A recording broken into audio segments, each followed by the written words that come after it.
Ladies and gentlemen, this week we are with Sarah Shaw, Entreprenette. She has her own accessory line, Simply Sarah, and she's a product launching coach who helps aspiring entrepreneurs and small business owners get to the next level and realize their ideas. Sarah, welcome to Breaking the 9 to 5 Jail. Hey, thanks for having me. Great. Well, thank you for your time and answering my questions. Let's just start with Entreprenette. What's in the name? Who is an Entreprenette? And how can be someone an Entreprenette? And what's the difference? I mean, I'm trying to understand the word, how it came about, and what about it? Sure. Well, I've worked with women, helping them launch businesses for years. And to me, the word entrepreneur was associated with men and women. And so one day I just woke up literally in the morning and thought, Entreprenette, it's the girly version of entrepreneur, and we should have our own name. So I ran to my computer and trademarked it, and the rest was history. And anybody can be one as long as you have a good idea and a passion you want to follow. I mean, come on down. Wow. So am I wrong to assume that you only work with female entrepreneurs, women entrepreneurs, or is this something you help all people, but you just wanted to trademark this, this name?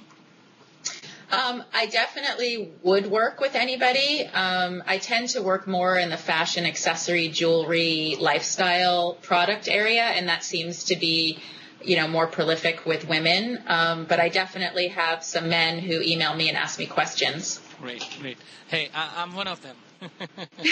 Good. So, hey, now let's talk a little bit about your background, your experiences, your qualifications as an entrepreneur. Give us something.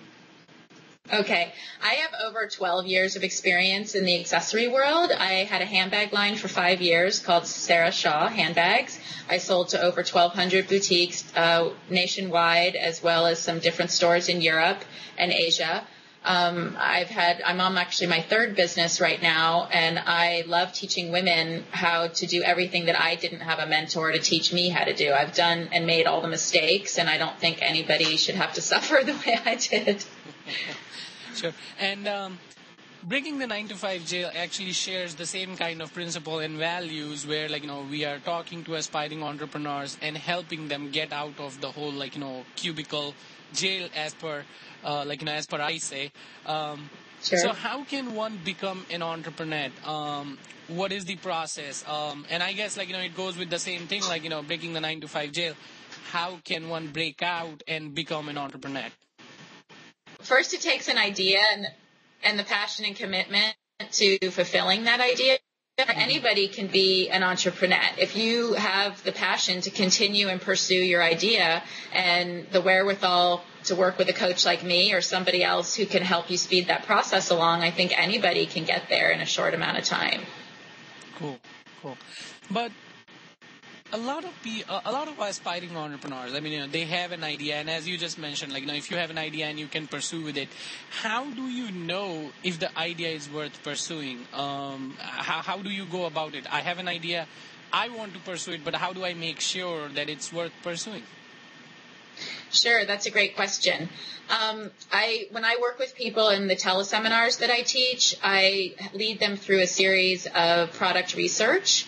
And I think knowing who your customer is, who your competition is, and really researching the industry will really give you an insider's view as to whether or not the product is worth pursuing. If you're reinventing the wheel, then, that's a whole project unto itself. But if you saw something in a store and you think, oh my gosh, this could be great if I just fixed X, Y, or Z on it, and you're sort of reinventing somebody else's wheel, you have to take a look at the marketplace and see if there's room for you. So I think really doing the investigation part up front is key to knowing whether there's room for you in the market. Right. So suggesting some sort of feasibility analysis there, doing some market research and stuff.